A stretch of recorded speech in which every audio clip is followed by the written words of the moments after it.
roll by ဒီနေ့ကတော့ inline skate ဘယ်လို break အောင်လဲဆိုတာကိုလေ့လာသွားကြမယ်ဟုတ်ပြီပထမဆုံးအခါကျတော့ဗျာ lemon stop လို့ခေါ်တယ်သူကတံမြာသီးပုံစံလေးဘယ်လိုပုံစံလေးပြောလိုက်ရတယ်ဗျာ skate မှာအခါကျတော့သူ့ရဲ့သဘောအခါကျတော့ကျွန်တော်တို့ကခြေထောက်ကိုဒီလိုမျိုးလေးကားထားလိုက်မယ်ဆိုရင်အရှိကိုသွားတယ်ဗျာပြန်ခြေထောက်ဒီလိုမျိုးအရှိဖက်ကိုစီထားလိုက်မယ်ဆိုရင်သူကအနောက်လိမ့်နေအဲ့ဒါကိုကျွန်တော်တို့အသုံးပြုပြီးတော့ break အောင်မှာဖြစ်ပါတယ်အဲဒါကျွန်တော်တို့ပထမဆုံးက lemon ကိုကျွမ်းကျင်သွားအောင်လေ့ကျင့်ရမယ်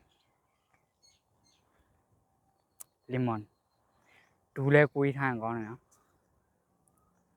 အဲ့တော့မှကျွန်တော်တို့ lemon လေ့ကျင့်ပြီးဆိုတော့နောက်တစ်ခု break အောင်ဖို့အတွက်လေ့ကျင့်မယ်သွားမယ် break အောင်မယ်သွားမယ် break အောင်မယ်